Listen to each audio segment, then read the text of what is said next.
I will be forever the Mentzer. You're the king of kings, Oliva. There's always a pecking order.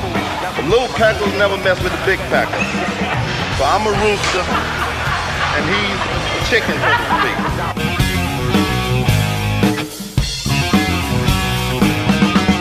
All right, welcome back to the Bodybuilding Legends Podcast. My guest this week is Dr. Ellington Darden. And Dr. Darden was a big participant in the bodybuilding world back in the 60s and 70s. Competed in some real legendary shows against some real icons in the sport. And then he went on to work with Arthur Jones for Nautilus and wrote several books. So, Ellington, it's great to have you on the show. Yeah, thanks, John. So All right. I'm in Orlando. Where are you? I'm in Tampa. Tampa. All right, so not far away. No, I didn't know you lived in Orlando. That's interesting. Yep. Okay. So where did you grow up, Ellington? How did you get involved in bodybuilding when you were a kid? Well, I grew up in Conroe, Texas. It was about 40 miles north of Houston. Okay. And it was a small town, 10,000 people in the town. And I wanted to be a football player as well as basketball, baseball. I wanted to, back then in the 50s and 60s, what was admired was an all-around athlete. Mm-hmm. And the people in high school that I admired were the ones that could play football, baseball, and basketball, could do all three sports. And people like Doak Walker, who was an All-American football player for SMU in the late 40s, he could not only play those sports, but he ran track and was good in tennis and swimming. I think he was the first 6-time letterman ever in what we call the Southwest Conference back then. So wow.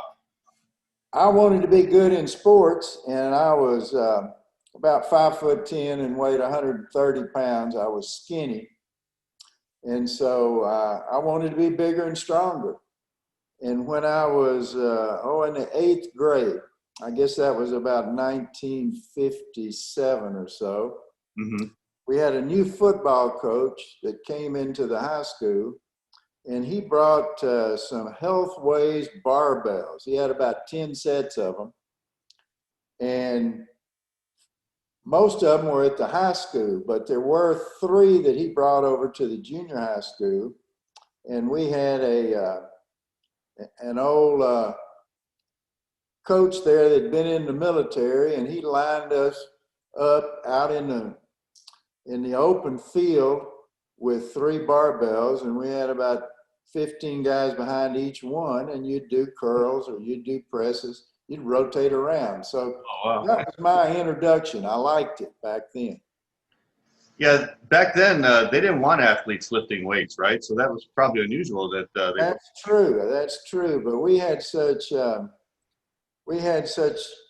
skinny guys on our team that I think the coach, who was in from West Texas, figured that he had to do something to get the guys bigger and stronger. And it didn't work on most people because they didn't stick with it. I stuck with it, and that next summer I bought a barbell set from the local sporting goods store, mm-hmm. and set it up in my garage, and did the old Health Way courses of, you had 12 exercises and you did one set of 8 to 10 reps or whatever. I followed the program carefully for the whole summer. Right. Started putting on some muscle. Okay.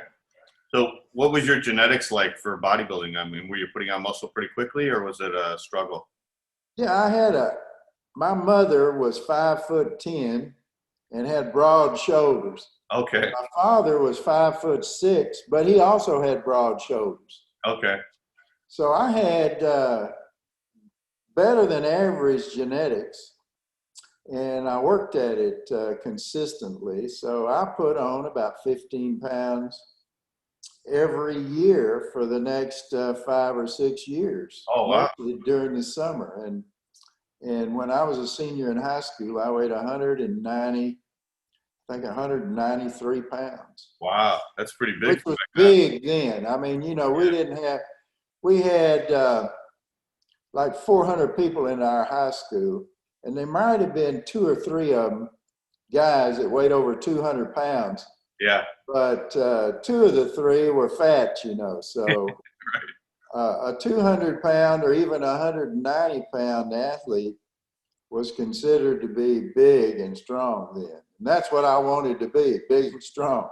Right. How did your athletics improve then when you started weight training? Yeah, I got letters in 4 sports. I had 13 letters in high school, which I think is still the record probably. Oh, no kidding.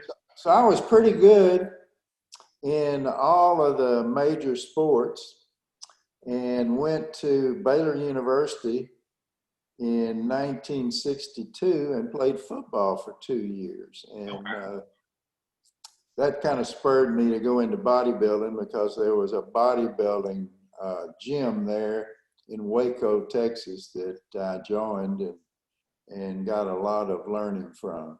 Okay. What was the gym like back then, Ellington? That had to be pretty wild for way back then. Well, there wasn't much going on in the gym. Mm-hmm. Outside of this guy, his name was Ed Cook, C-O-O-K. He came in every afternoon. His wife ran the gym during the day. Okay. And he came in the afternoons, and I'd work out with him. He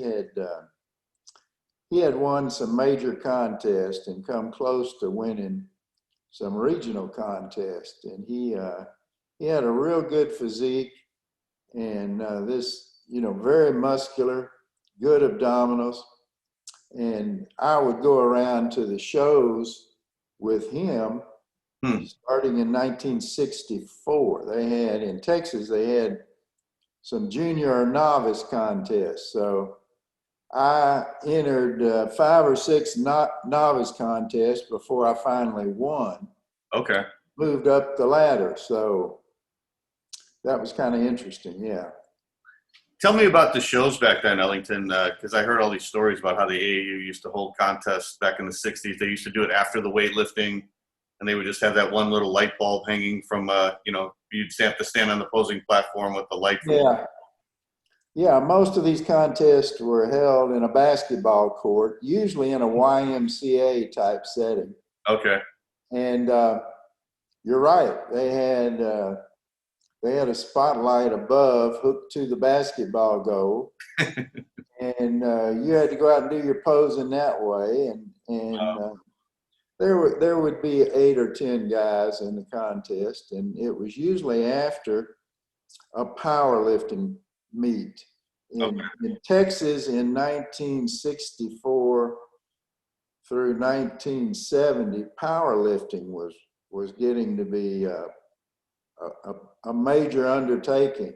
And there were a lot of really good powerlifters in Dallas, which was 100 miles from Waco. So I frequently would go up and see them, and I got involved in powerlifting for 5 or 6 years too. Okay. And back then you'd do both. You'd enter the powerlifting contest, and then you'd compete in the bodybuilding show afterwards.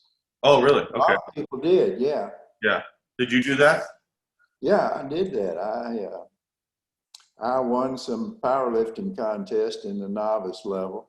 Okay, cool. And that was that's where I met Boyer Coe. Okay. Was in 1964 in Dallas. He was like 17, and he came down and entered the powerlifting contest as well as the physique. And I was sitting right by him as we were getting between our lifts, and I was pretty strong then. I could do about 320 or 25 pounds in a bench press. Okay. And here came this 17-year-old kid from Louisiana, and he could do like 385. Wow. You know, he was 3 or 4 years younger than me. Wow. And not very talkative, just very serious. Uh-huh. And man, I just remember John sitting beside him looking at his triceps. They were just hanging down. You know, he's 17. Geez, 17 years old. Every time he moved his arm, man, those muscles just rippled. Wow. And when they had the contest, the physique contest later that night, oh man, he just exploded, you know, when he posed. Yeah, that's the type of physique. Yeah. And you know, I was telling somebody recently that I've been around a lot of big, strong bodybuilders, including Sergio Oliva, Dorian Yates, Larry Scott. But when I think back, the guy that impressed me the most was Boyer. Wow. At 17, because gosh, you know, I would have given almost anything to look like he did at 17. And he was just soft-spoken. He never said much. Right. And, you know, later we became very good friends. And, right. Did he win the contest that day, the bodybuilding show? No, he got second to Charles Estes. Okay. He was a big 6'4" guy from Tennessee. Wow. Who was Estes was about 25 or 26, and I think he got in the top 5 in the Mr. America contest that year. Okay. Charles Estes, yeah. But next, the Mr. Texas contest, which was held about 6 months later, Boyer did win. Wow, really? 1965 Mr. Texas. And he was 17 then, 18 something? I think he was 18, yeah. Wow, that's great. Texas was one of the few states in the 60s that you could come from outside and win the state contest. Okay. But nobody did that, you know. Yeah. I mean, the guys that came from New York or Alabama or New Mexico or Oklahoma, they were all Texas judges, and the Texas judges didn't like the fact that from out of state. He's out of state, so most of them didn't place. Yeah. Okay. Well, Boyer came over there at age 18. He didn't know the rules. Right. But I'm telling you, John, he walked out on the stage and did a front double bicep, a side chest pose, and a back double bicep. And that was it. He walked off. But he brought the house down. I mean, everybody stood up and clapped. I mean, he won that show easily. Wow. Isn't that amazing how good he was as a teenager? Yep. Yeah, I've talked to him, and I talked to Boyer a couple of times, and he talked about how he used to go to different states and compete when he was a teenager, and his dad would drive him to all these different places. So, yeah, he had a lot of success as a teenager. Yeah, he had a dad. I remember seeing his dad multiple times. He was about 5'7" and weighed 140 pounds. He was no kidding. He was very lean, and I don't think his dad worked out at all. Yeah. Yeah, he told me a story about when he found out he had that split in his bicep, and he showed his dad, and his dad said, "Let me see." And his dad went like this, and his dad had the split in the bicep too, without even working out. Yeah, well, Boyer was he was such a great guy. I still talk to him every once in a while on the phone, on the internet. Uh-huh. I think he's in California, and he's not. He's pretty close to 75 years old now. I'm 77. He's probably 73 or 4. Mm-hmm. Yeah. Tell me about that 1966 Mr. USA, because Dennis Tinerino was in that, and Boyer and Jim Hayslop. There were a lot of future stars in that sport. And yeah, that was an interesting contest. I remember I entered. I don't know, maybe I was 10th or 11th, and my buddy there in Waco, Ed Cook, he entered as well. Mm-hmm. And I don't know, Boyer got second and Hayslip got third and Tinerino, like you said, won. Right, exactly. Of course, I thought Boyer should have won. Okay.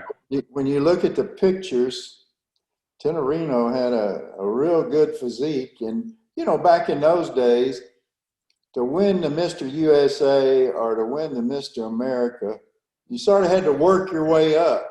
Yeah. And I don't know, it seemed like the judges remained the same and the contestants were sort of the same each year. Mm-hmm. And you couldn't just jump in, even if you had the best physique, and win a contest. So Boyer had to work his way up. Okay. It's like paying your dues, right? You just had to keep showing up, and then they moved you up the I ladder. remember Boyer told me when Jim Hayslip won the Mr. America in '68.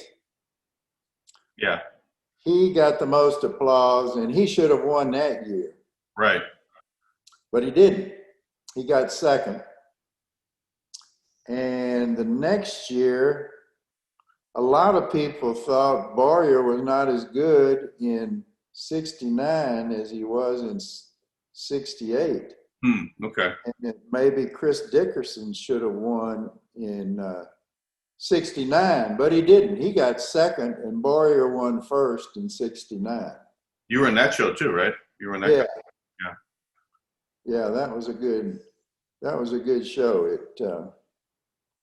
Those old school bodybuilding shows on the national level were a lot different then than they are now. You didn't have any music, and they did have prejudging and some body part divisions.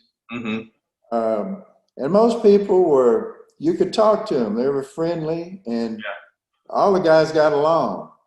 Now, from what I hear today, or in the last 15 years, most it's so competitive and I'm not sure of the word, but the guys the communication is not open and friendly and pat you on the back and that sort of thing like it used to be. So I had a lot of fun entering those contests in the 60s and 70s. It was fun. Yeah. I talked to Boyer and Chris Dickerson too, and they said the guys would all get together. Nobody had any money, so they'd all share a room. There'd be like 3 or 4 guys in a room, and then they'd all go out to eat afterwards and stuff. It sounded like a really good time back then, Yeah, it was. Yeah. Tell me about that '69 America then, that one that you just mentioned, Ellington. Because what did you think of Ken Waller? Because he was a new guy on the scene, right? Yeah, he was. I had entered against Waller in the Junior Mr. US contest in, I think it was Scranton, Pennsylvania. Okay. A year or two before, and he won, and I got third place. I'm trying to remember who got second. He was a fellow from North Carolina. Waller had Waller was unusual because I know enough about genetics and fat cells that to be able to state that people who have blonde hair, blue eyes, and freckles, mm-hmm. their ancestors came from the colder regions of the world, so they are born with several times as many fat cells. Oh, that's interesting. So Waller was he had almost red hair, blue eyes, and freckled skin. Yeah. So it was very difficult to getting a suntan. And he was at some disadvantages as far as getting lean. But he certainly achieved some good goals. Yeah, he got, in '69, I'm not sure how he placed in the Mr. America in '69. Now in '70, he got third. Second, I believe, didn't he? Didn't he get second? Boyer was first, Chris Dickerson was second, and Ken was third. Was he in '69? Yeah, '69, yeah. Yeah. Have you interviewed him? No, I've been trying to get a hold of him for the longest time, but I guess he doesn't really like doing interviews, I guess. And last time I talked to Boyer, he gave me his email address, and I emailed him, but he never responded. I see. Have you talked to him recently? No, I like Ken Waller. Mm-hmm. Now, Arthur Jones didn't care much for him because Ken and Casey Viator were the favorites for the 1971 contest. So okay, yeah. Arthur certainly did not want Waller to appear in great shape. Right. He kept pushing Casey. I remember during his workouts by calling Waller a red-headed bastard, You better train hard, Casey, or that red-headed bastard's going to beat you. Did you know Arthur Jones back then, Ellington? Oh, yeah. Yeah, I met Arthur in 1970. Okay. And he had his headquarters in Lake Helen, Florida, and I was at Tallahassee at Florida State then. Okay. And that was about 150 or 60 miles from Tallahassee. So after I met Arthur in the summer of 1970, I would drive down and visit with him. And okay. He was training Casey during at least a 4 or 5 month period of time before the 1971 Mr. America show. So I watched him train Casey several times. Okay. Did you try the Nautilus training also? Yeah. It opened my eyes, I tell you. I started training in his high intensity fashion in 1971 and have continued to do that ever since. Oh, no kidding. Yeah. So before that, were you training like 6 days a week, lots of volume, like a lot of the bodybuilding? Yeah, I do the split routines and usually three sets of 10 or 12 exercises. So my workout would take at least an hour. Yeah. And when I met Arthur, we trimmed it down to 20, 25 minutes, 3 times a week. Okay. That was kind of hard to do back then, but if you did those train to fatigue sets correctly, Arthur Jones was right, man. You couldn't, it was hard to go through more than about 12 exercises that way. Yeah. Yeah. Now, Arthur back then, he was doing full body workouts, right? So you were training your whole body in one workout. Yeah. Yeah, you started with the largest muscles and finished with the smaller muscles. So, his famous leg workout was a leg press for 20 reps, followed by leg extensions, followed by full squats with a barbell. And it took me about 6 weeks of doing that in Tallahassee to go down and do it in front of Arthur Jones in DeLand. Okay.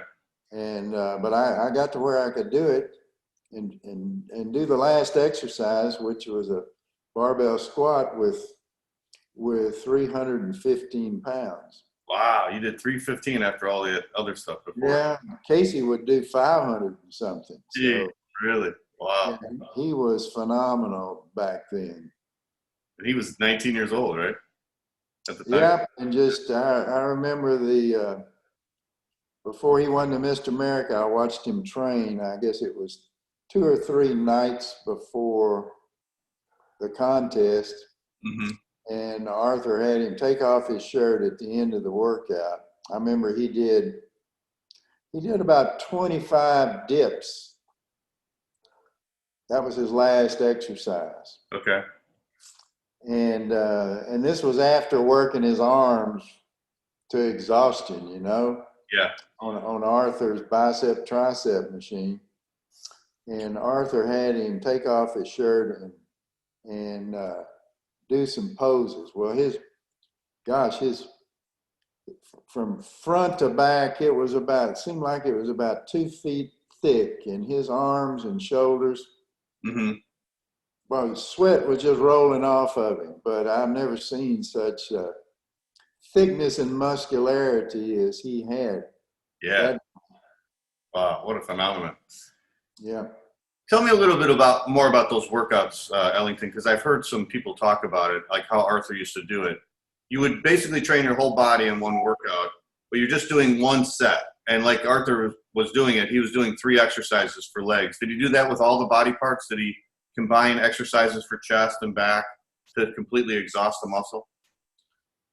Sometimes he did. Sometimes he only did 1 set for body part. When he trained Casey and the other bodybuilders he was dealing with, Sergio Oliva was one of them. Okay. He wouldn't tell them what he was going to do. And you might do 2 workouts in a row following the same order, but then he would start switching things around. And so you didn't know what to expect. And boy, they were brutal, but he seldom used more than 12 exercises. Okay. You might do 14 if the last couple of exercises were something small like wrist curls. Yeah. Okay. But Arthur always liked chins and dips. Mm-hmm. So the way you really surprise a bodybuilder that would come from out of town and visit was you'd have him do as many chin-ups as possible. That's his first exercise. Okay. Chin-ups. And most guys that weigh over 200 pounds, chin-ups kill them. Yeah. I mean, I don't think I've ever seen a guy that weighed over 200 pounds that was good at chins. Right.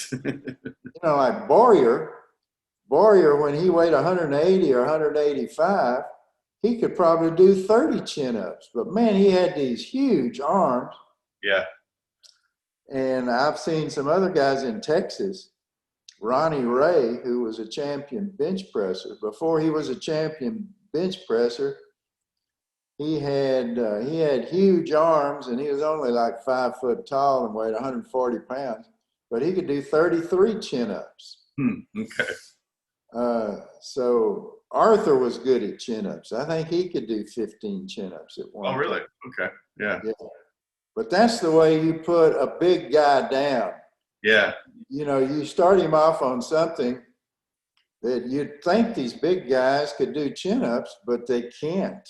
Yeah. So you put them on that and they only do 6, and then you start harassing them, calling them names because they can't do very many chin-ups, and then the workout goes downhill. So now over a meal after that, now they're going to listen to you, because they couldn't believe they couldn't do more than 6 chin-ups. Yeah. How did you get along with Arthur? Because I heard he was difficult to get along with his personality. A lot of people couldn't get along with him. I don't know. I blended okay with him. I never, and I worked for him for almost 20 years. Wow. And he got upset at me 2 or 3 times over something I did, not related to workouts, but something else. But all you had to do in dealing with Arthur is just say, Arthur, I was wrong. I'm sorry. I shouldn't have done that. And he'd let it go.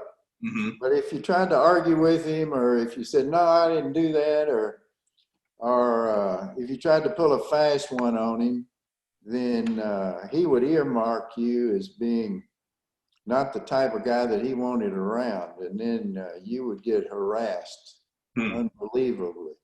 Okay. I got along fine with him. Learned a lot from him. Yeah. He seemed like a real character.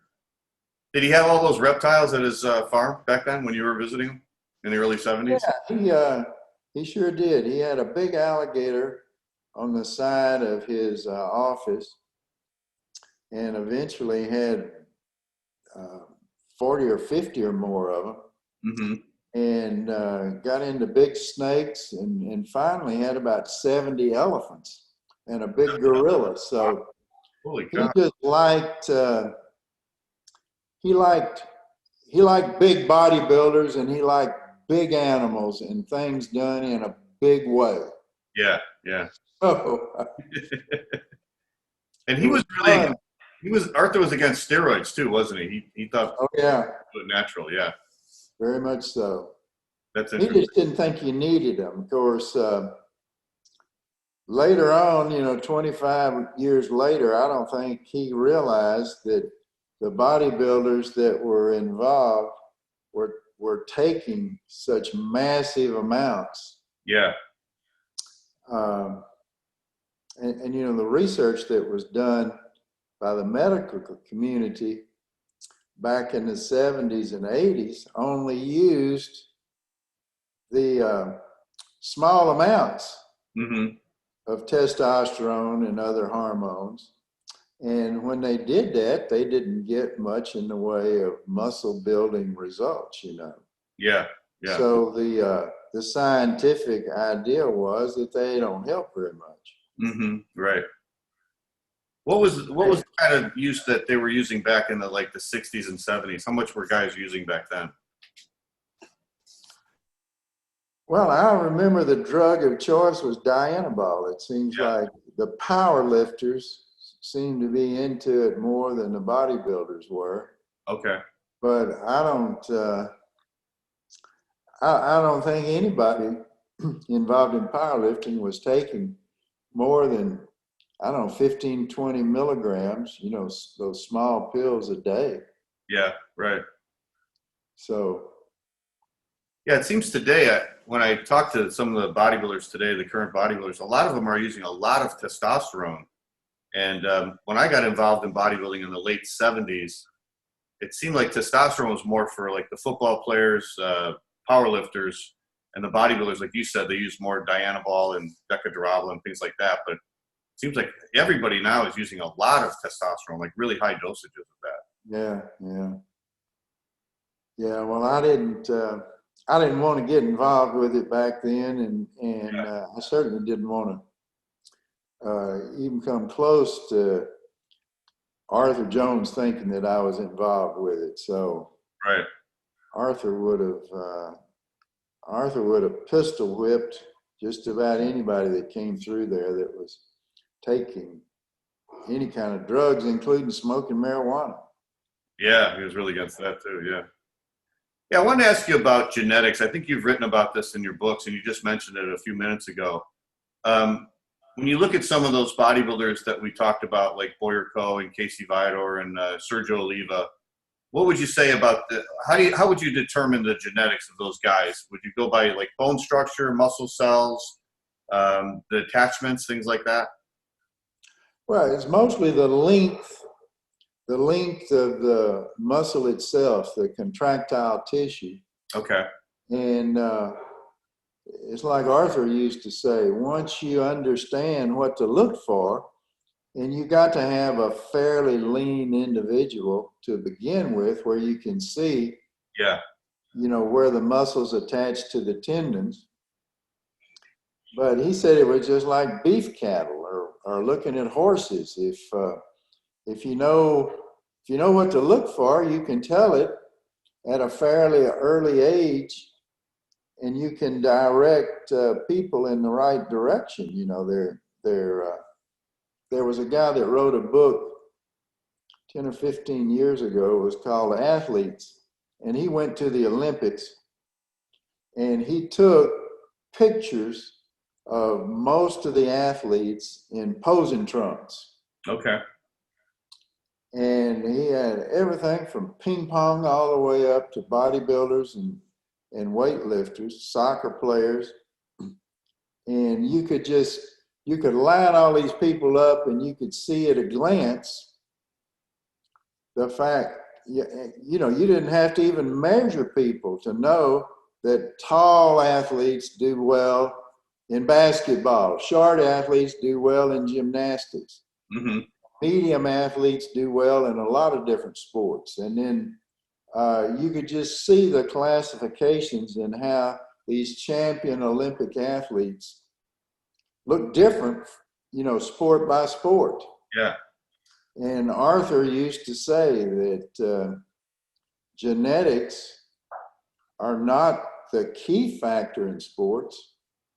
Genetics are the key factor in everything you do.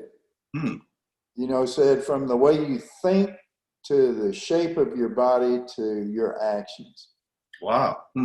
So he was an expert at picking out genetically gifted people. Yeah. To go through his programs. Now here's something you'd be interested in, John. Okay. We did a West Point study in 1975. And the athletes that he chose for the study were football players. And he lined up all the football players along the wall. But the deciding factor was he had them sit down on the floor next to the wall. Because he said the best football players, especially linemen, are the tallest ones seated. And it just so happens that Dick Butkus, the all-pro middle linebacker from the Chicago Bears, which you can still go on the internet and put in his name, and you'll get a 30-minute look at the ferocious hits that he had when he was playing for the Bears. It was something. Yeah. But Dick Butkus was 6 feet tall, seated. Wow. No kidding. Now, that means that you got long arms and short legs. Yeah, yeah. Well, from a linebacker's point of view, that's what you want, because you have a hard time knocking a guy off his feet that has long arms and short legs, Wow. And, Jones said that Butkus was built like a gorilla, because Arthur had a 400-pound gorilla that if you've ever seen a gorilla up close, they got short legs, Right. Seated or standing, they're about the same height. Right. But, oh, man, they got these huge hands and forearms and just upper body muscles. Right. I remember one time he had to get the gorilla's teeth cleaned. And the gorilla was, going through decay or whatever. So he had to drug the gorilla and get one of the key dental professionals from the University of Florida to come over and give the gorilla a tooth examination and clean his teeth, And he told the guy, you only got 30 minutes to work on this gorilla, But while he was working on that gorilla, Arthur measured the gorilla's neck, 33 inches. Wow. Now, the gorilla weighed 400 pounds, and its wrist was 13 inches. Wow. Unbelievable. So, and he took some handprints of the gorilla, and it was interesting. The handprint of the gorilla was bigger, but not much bigger than Dick Butkus's hand. Wow, really? Yeah. Crazy. So, one of my good friends, Kim Wood, was a strength training coach of the Cincinnati Bengals for like 30 years. Right. And he always said professional football, for the line people, is played with your hands. Man, you got to have strong hands. And he said there was a guy that played for the Bengals one year. His name was Bob Brown. And he weighed about 350 pounds. And he said Bob played on the defense, was defensive end, but he would slap the helmet of the guy in front of him, sometimes twice, one hand and then the other. Right. And said a lot of that would just knock the fire out of most people, Right. And he said after doing that for a couple of years, they they outlawed it. You can't do that Right. in the NFL now. But he said Bob Brown was one of the best defensive players he's ever seen, and he had such strong hands, wrists, and forearms. Wow, crazy. Yeah. What did you think of the genetics of Sergio Oliva when you met him? Oh, they were fantastic. I mean, he had he had just these long muscles in his forearms, his biceps, his triceps. Right. Yeah, I remember the first time I saw him. Casey had the same thing. Mm-hmm. Casey had these big, I think the most impressive muscle that Casey Viator had was his forearms. Okay.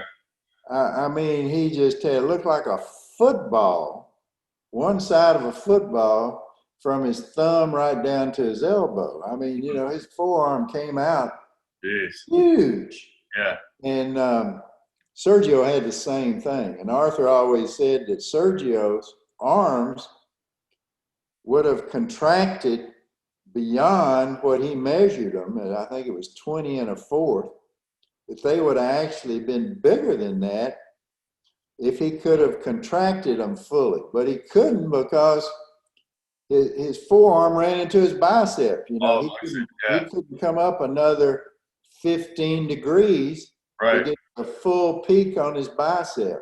Yeah. Yeah, Sergio was like, he's one of the few bodybuilders that had every muscle group was fully developed. He didn't have any weak muscle groups. Yeah, you're right. He was something to look at. You know, just he had unusual symmetry to have such huge muscles. And that tiny waist, right? A tiny waist. And you know, he was a champion Olympic lifter. Right. Before he got into bodybuilding. I mean, he was a beautifully developed weightlifter. Yeah. The first weightlifting contest and bodybuilding show I ever saw, it was like in 1960 in Houston, Texas. I was like a sophomore in high school. I went down with a buddy of mine, and when we walked in, John Gurgott, do you remember him? Remember the name, yeah. He was from Louisiana, and he got like third in one Mr. America contest, probably in 67 or 8 or something around there. But he was doing an Olympic press with over 300 pounds. Mm-hmm. And he also won the bodybuilding show. Okay. And I went, he had a beautifully developed physique, very impressive, as he did cleans and jerks and snatches. Yeah. And he weighed right at 198 pounds. But backstage warming up for the contest, I saw him do 3 one-arm chins with each hand. Wow. And he was also good friends with Boyer Coe. Boyer could do a couple of one-arm chins with each hand. Yeah. And but he had a real good physique and probably should have done better in the Mr. America than he did for several years, but didn't. So. Yeah, I remember you mentioned Arthur measuring Sergio's arms as 20 1/4, and I remember that was famous. That was a famous story for a while where he measured, I think, Sergio and probably Casey, and he also measured Arnold Schwarzenegger and I think Rumble when they came to visit. And I heard Arnold was pissed off because his arm measured smaller than he thought it was. Well, the way Arthur would measure your arm, it was smaller than you thought because you measured it the wrong way. Arthur would always say, if you got a standard tape measure, you got to pull it tight, but the thickness of the tape measure makes you over measure your arm, you know, because the tape numbers go on the outside. Yeah. So you can put a micrometer on a tape measure and accurately figure out how much to subtract from your arm depending on what that number is. But what Arthur would do he would take a newspaper and he would cut out a strip of newspaper about 24 inches long. Okay. He would take a steel rule and measure off on there 15, 16, 17, 18, 19 inches. And because of the thinness of that newspaper was much thinner than a plastic tape, you would get a more accurate version of what that arm measured, actually. You know. Okay. And so it turned out most of these bodybuilders had 3/4 or an inch smaller arm than they thought. Right. That's interesting. And I'm not sure Boyer's arm measured more than 18. I think Mike Mentzer's was a little over 18. Yeah. Casey's, I think, was almost 19 and a half. And Arnold's, I don't know if Arnold was as big as Casey's, but it was close to it, probably 19 and a half. Okay. And that would deflate a lot. And a bunch of bodybuilders would come down and their arms were 16, you know, and they were claiming 18-inch arms. Right. Well, Arthur got to where he could look at an arm and tell how much it measured. Yeah. And here's something that'll interest you, but he always said Sergio, his arm was built like a bowling ball. Mm-hmm. You know, if you could cut it across the middle, it would be round. Right. Now, he said Boyer's arm, on the other hand, it many times looked as big as Sergio's, but Boyer had an arm that was shaped like a pancake. Okay. You know, it wasn't thick. Yeah. Side to side, but it was thick across, you know. Uh-huh. And he had that split bicep, and wow, it looked, Boyer's arm measured less than it looked. Yeah, exactly. And Sergio's arm, I mean, it was just huge, but it was round. If it was built like Boyer, it would look Right. look 2 inches bigger, you know. Yeah. Yeah, Sergio's arms look bigger than his head when he had a front double bicep. Yeah, he had a small head. Yeah, he did. Yeah. And Arthur always said that, you know, bodybuilding, especially in posing, you got to always take the relationship of the head to the body. And the people who looked the biggest on stage were the ones that had the smallest heads. Yeah. And that, you know, a lot of people didn't have small heads. Casey had a large head. Mm-hmm. Yeah. And you got to have a head that's appropriate to your body. Right. To make the right impact, I suppose, or to give you an advantage. Yeah. Yeah. Now you got a big head, John. Do I? Maybe it looks like in front of That's probably why you never won the Mr. Olympia, see? Yeah, probably. How do you shrink your head? I don't know. No.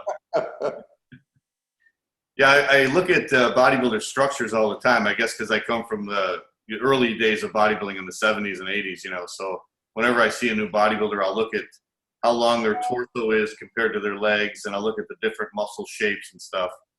And it's kind of morphed now with bodybuilding because the guys take so many drugs and they're actually injecting oil into different muscle groups. So they don't have any weak muscle groups anymore because they're just, if they have a weak muscle, they just inject oil into it to build it up, you know. So yeah, and none of them seem to really stand out in a commanding manner.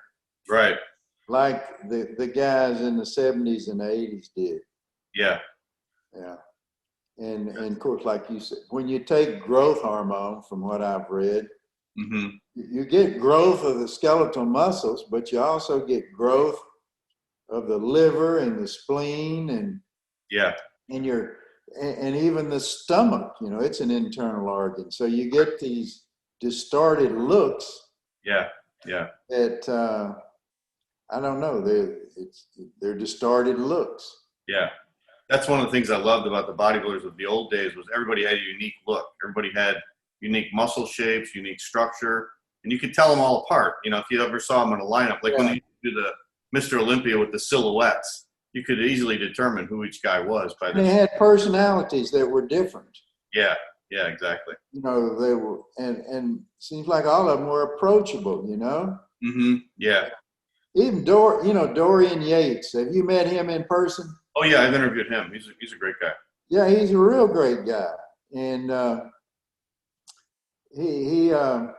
don't know, he read Arthur Jones's stuff, he read some of my stuff, Right. and he trained in a high intensity fashion for many years on most of his exercises. So he had a good handle, and you could approach him, and boy, I tell you, I've always had a good eye like you have for watching contests and judging them. Well, the first time I saw Dorian in person, seems like it was in '94 in Atlanta at the Mr. Olympia.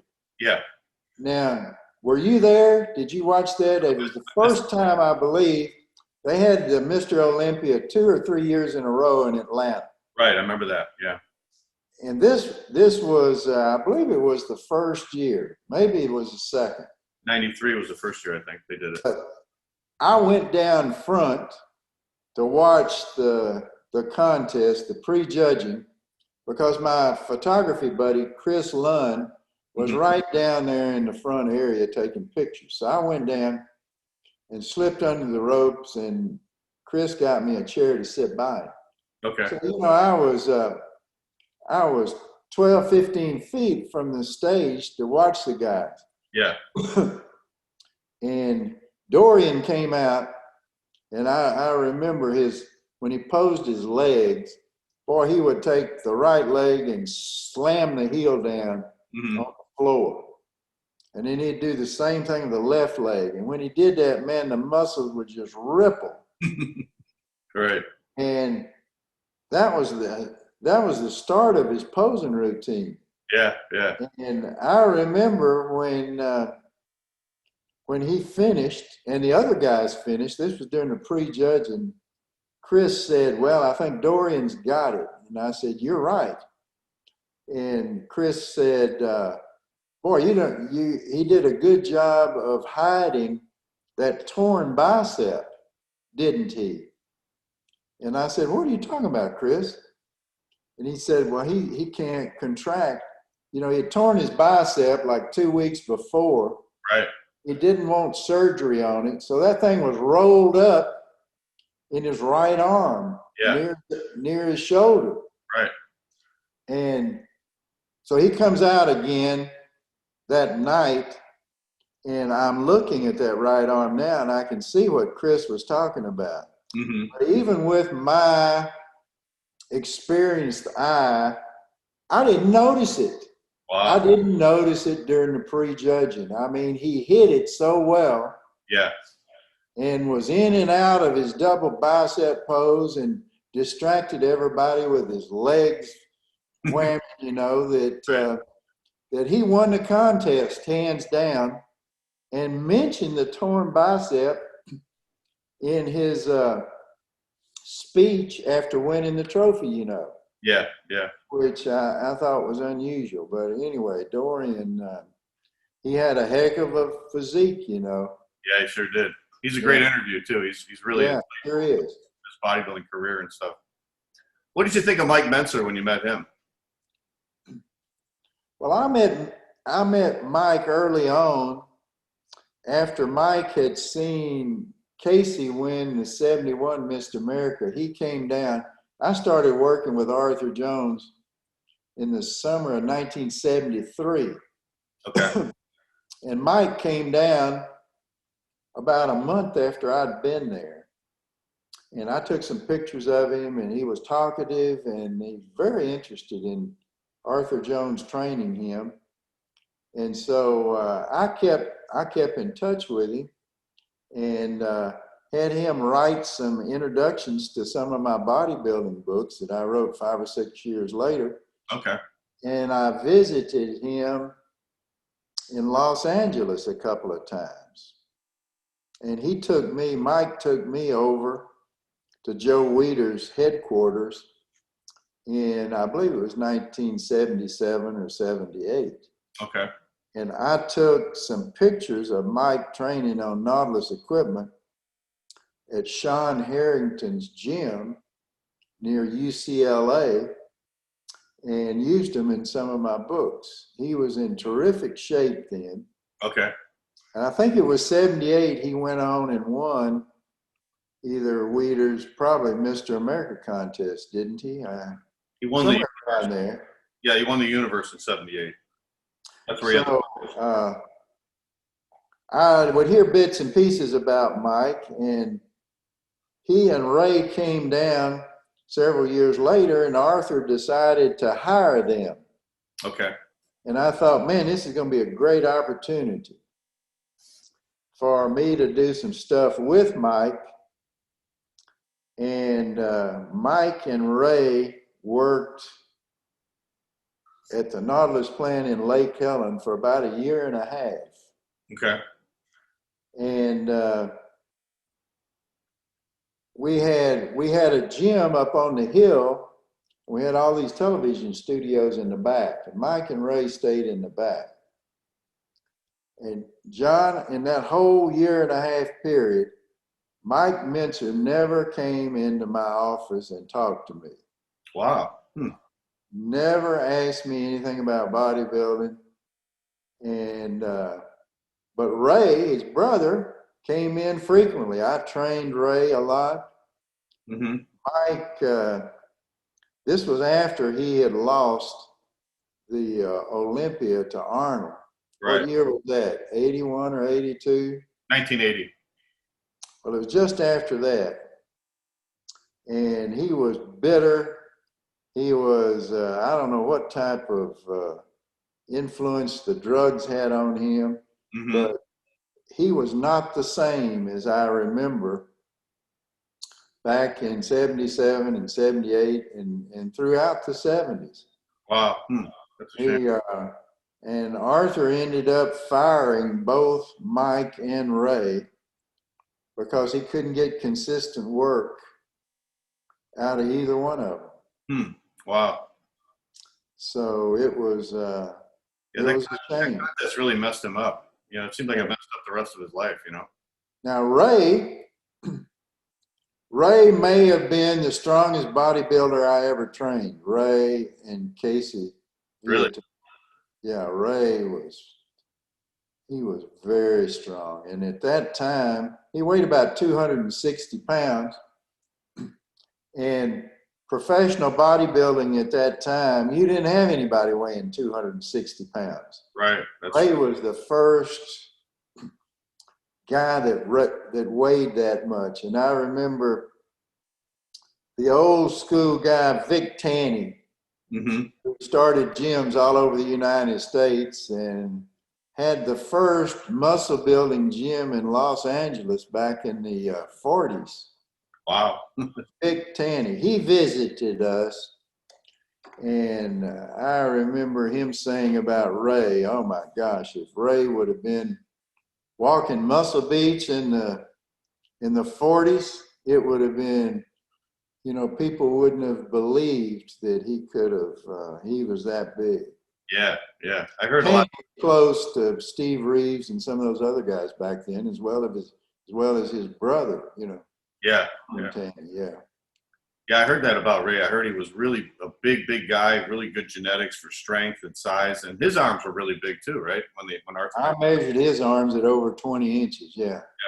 Yeah, that was kind of tragic how they both died together. Yeah, it was. Yeah. So I see you won the Collegiate Mr. America in 1972. That was probably your biggest title, right, Ellington? Yes, that was in Fort Worth, Texas. And I guess I was probably in the best shape of my life. I think I weighed about 195. Okay. 5'11". I've got some good pictures taken about that time. That you know, I was at Florida State University. Okay. When that happened, and that was in April of 1972. And I got a PhD from the College of Education that June, a couple of months later. Wow. Okay. So and then I went to work with Arthur Jones. and stayed with him for 20 years. But recently, one of my buddies nominated me for the Distinguished Alumni Award at Florida State. Oh, wow. Congratulations. And I won. Did you? Wow, that's great. So normally, a winner of this award would come to Tallahassee at Florida State University during the homecoming football game and go out and be given a trophy at the halftime. Yeah. Well, not this year. So they're going to do a virtual award ceremony. Oh, okay. Like we're doing now. Yeah. Zoom. Yeah. So, which is all right. But anyway, I have a very nice black and white photograph that I had made several days after I won that trophy. Mm-hmm. In April of 1972. I located that black and white negative because the woman in charge at Florida State wanted to see some old pictures from 1972 and when I got my PhD. Oh, okay. Yeah. So I sent the negative to Tim Patterson, who's a good friend of mine that runs T-Nation out of Colorado Springs. And Tim has some experts that can take black and white negatives, and this has scratches all over it and whatnot. And they did. They revived that 1972 negative. Wow. And sent me a 3-foot tall print of it, and it's fantastic, even if I say so. So I'm going to send that to Florida State University. At least you do it next year. Hopefully, if they have the football games next year, they should. Well, she said they might do that. Yeah, they should. Yeah. Yeah. Yeah, I saw you made a lot of magazine covers back in the day. I was looking at some of your stuff on the internet. Yeah, I had when I was at Florida State. There was a photographer friend of mine, and I'd go over and talk to him, and he was real creative. And he made a lot of suggestions on, let's do some pictures of you that you don't ordinarily see on most of these muscle magazines. And, okay. There was a guy in Tampa that used to take pictures of Hayslip. Dick Falcon was his name. Yeah, I remember. You remember him? Yeah, sure. I heard about him. Dick was not creative at all. He would take all of his physique shots on Tampa Bay with a palm tree in the back, mm-hmm. in the same location, a couple of buildings over here. Right. And all of Hayslip's pictures that he got on the front of Muscle Development or Strength and Health were taken at the same spot, in the same way with the other bodybuilders from Florida. Right. So I said, I'm going to do some things different, and I did. And I had pictures taken in a tree. I had typical beach shots, but rocks, there were some nice rock formations in a beach called Panacea that was near Tallahassee. Okay. And then I got some pictures with girls doing leapfrogs over my shoulders. Yeah. Some jogging pictures. And we had a good time doing some different stuff. Yeah, right. That's interesting. And John Grimmick at Muscle Development, and trying to think who the other guy name was. It was the key editor-in-chief at Strength and Health. Was his name Holbrook? I'm not sure. But anyway, they liked what I was sending them. So I had 3 or 4 nice covers on Strength and Health, and I think 2 on Muscular Development, and a couple on other magazines. Okay, awesome. That was a fun time, yeah. Yeah. Now, how many books have you written, Ellington? Now, I like to write books. Okay. That's one thing Arthur wanted me to do. He said, I want to bring you in here. You like to write. Yeah. Do as many magazine articles, send them around.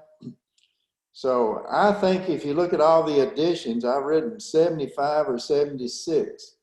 I've got a shelf over here. Yeah. Right behind me. On the left-hand side are normal books. On the right-hand side, those are all books I've written. Really? Wow. Yeah. Unbelievable.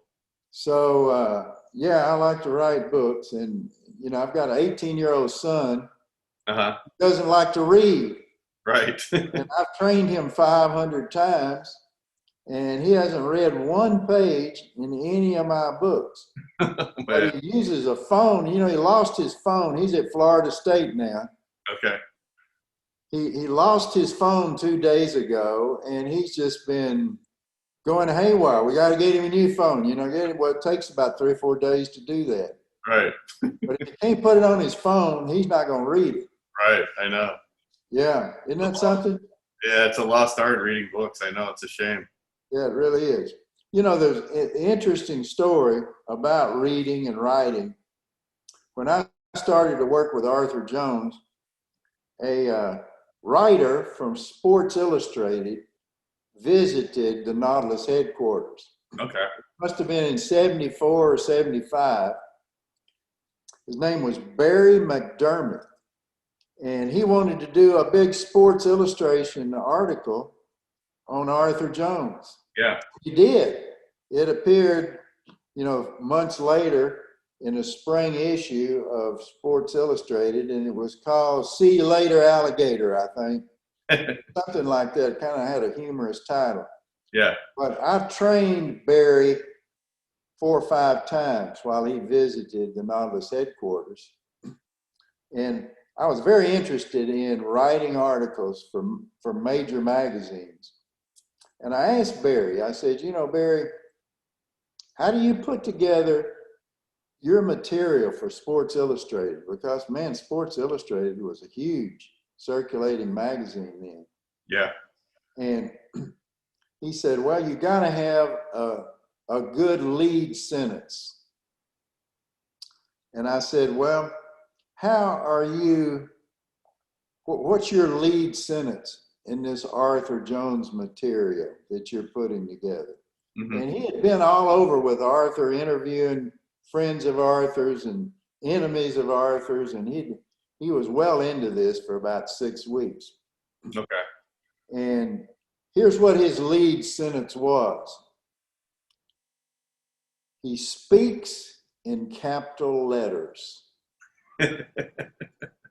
Now, if you've ever seen Arthur Jones in person, or if you've ever seen any of his videos on YouTube or whatever, you immediately remember that baritone voice of Arthur Jones. Right, right. Arthur could dominate a room with 50 people in it. And I thought, that is a good lead sentence, you know. He speaks in capital letters, and that's exactly what Arthur did. Yeah. Now, I don't think when the article appeared in Sports Illustrated, I think it had been edited out, or maybe it was in the middle of the article. But I think they got off on the alligators and crocodiles right at the beginning. Oh, okay. But I learned a lot from that. I learned, and I still think about, man, you got to have a good opening sentence. Mm-hmm. Yeah. In every article you write, and in every chapter of books you write, you got to hook people right from the start. Yeah, that's interesting. And that's especially the case on the internet now. Yeah. Oh, yeah, because the attention span is so low. But that was a perfect leading line for Arthur Jones, because it encapsulated his personality perfectly, you know, in one line, in one sentence. Yeah, he could really entertain groups or entertain you or anybody. Yeah. With the way he talked, just the sound of his staccato voice and the interesting stories that the man had. Yeah, yeah. He seemed like a really interesting, remarkable person, you know. You know, whatever, if you recorded in 3 minutes the most interesting thing that's ever happened in your life, if you could put that in a 3-minute recording, right? I did the same thing, and we think, man, these are pretty exciting stories or adventures. Yeah. Arthur had done 500 things that were more adventuresome and exciting than anything that you and me and other people have done. Right. And furthermore, he's alive to tell about it. A lot of these things, maybe some people had done or attempted, but they didn't live through it, Right. And he did. Yeah. They should make a movie about his life. That would be fascinating. Yeah. Well, he told me right before he died, he said, and this was I think it was in August of 2007. He told me, he said, "El, forget about me." He said, "Nobody's going to remember me in 10 years. I'll be forgotten." And, Tim Patterson says his big T-Nation website, that most people that go on there, and they're young people, from 15 to 25 mostly. Yeah. They never heard of Arthur Jones. They don't know who Arthur Jones is. Wow, that's a shame. And, it's a shame. And it's like, John, if you and I die, you think they're going to remember who we are 10 years from now? No. So you better do some living now. Right. And make your mark, because it's going to be over when you die. Yeah, exactly. Yeah. So what are you doing now, Ellington, with your time? Well, I've got a couple of books I'm working on, and they're ebooks. So I had a website for 20 years that Tim Patterson in Colorado Springs built for me. Okay. At the same time, he put together his T-Nation and all his food supplements. Well, he recently took all my information off of my drdarden.com website and put it into a forum on his T-Nation website now. Oh, okay. So that's where I'm going to be answering questions and reporting my endeavors. Okay. On Ellington Darden's forum on T-Nation. So okay. I just started it a week ago. Oh, really? Okay. And I'm going to try to come out with several 50-page ebooks. Okay. And the first one is probably going to be about backloading, which is a word that I kind of thought of for the negative. When you stand and do a curl, the lifting part could be called a front load, and the lowering part could be called a back load. Okay. So I've got a half a dozen of new negative training techniques that I'm going to talk about and reveal in this new book called Backloading. Okay. Negative training techniques. I'll have to go on that forum and mention our interview when we get it done, when I put it up. So Yeah, do that. Yeah. Okay.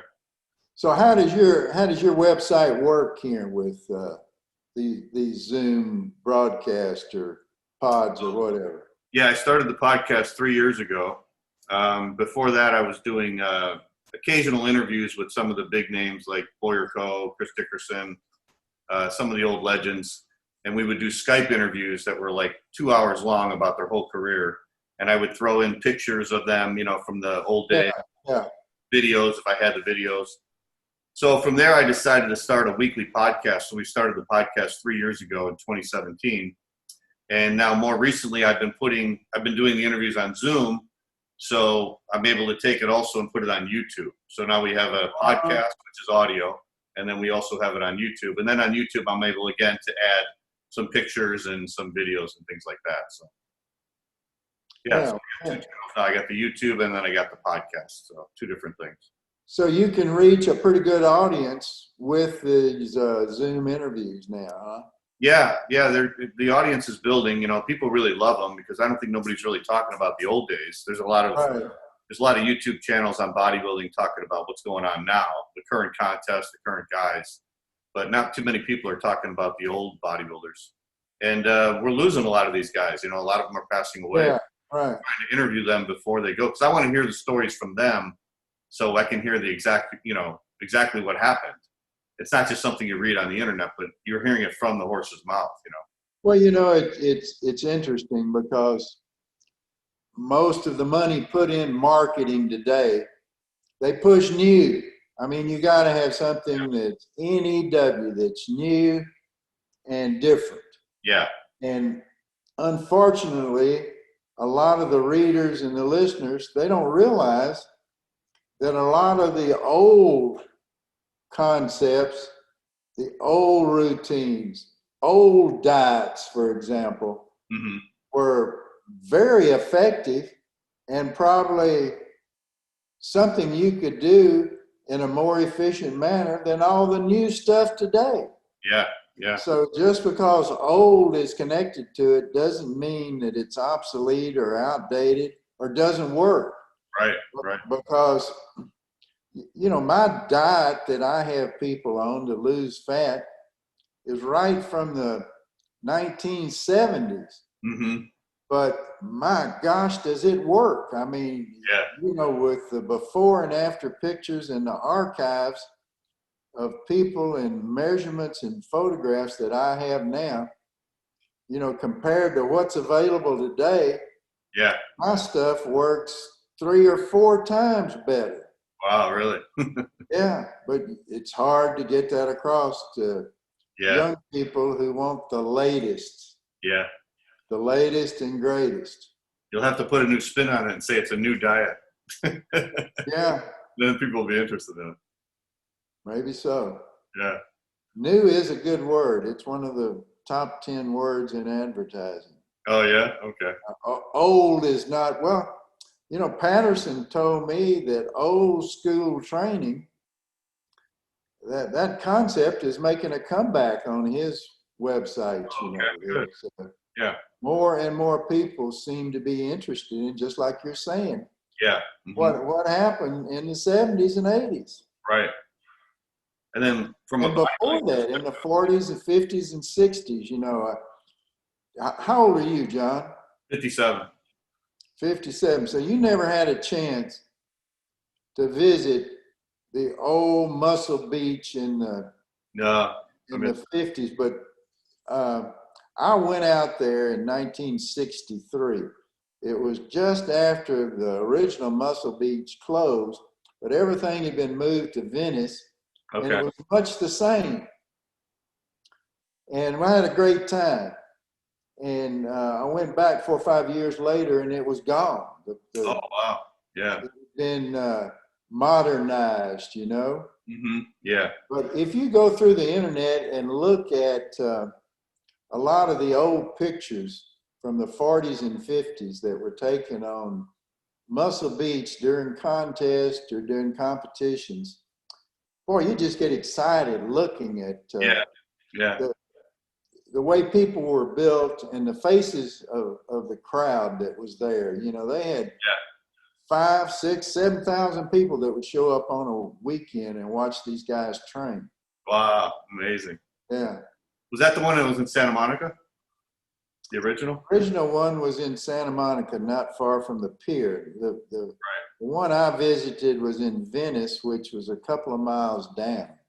Okay, yeah. South of Santa Monica. Right. But near the original Gold's Gym. Right. Which is walking distance from there. Yeah. Wow. So your new your ebooks, are you going to self-publish those, or are they going to have a publisher? No, I'm going to get Tim Patterson to help me put them in PDF form. Okay.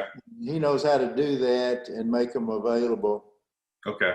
On the internet. One thing you got to be careful of is you don't want people to take an ebook and be able to send it to all their friends. Yeah. At least I don't.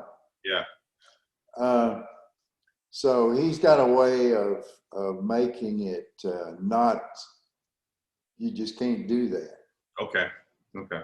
So I don't know if a standard paper book will ever go completely under, but they certainly don't sell as many hardback or paperback books as they did. No. 20 years ago. and Patterson was telling me, he said, the bodybuilder types that want ebooks, they don't want them to take up huge amounts of space on their computer or on their phone.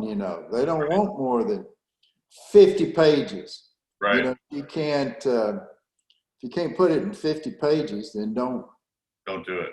Don't do it. Yeah. Right. Somebody once said, I think it was Ernest Hemingway, that it's pretty easy to write 250 words in a story. Mm-hmm. But try taking the 250 words and condensing it to 50. Mm. Now, a good writer knows how to do that. And a 50-word story done the right way is better than a 250-word story or a 1,000-word story. Yeah. If it's done right. Right. Yeah.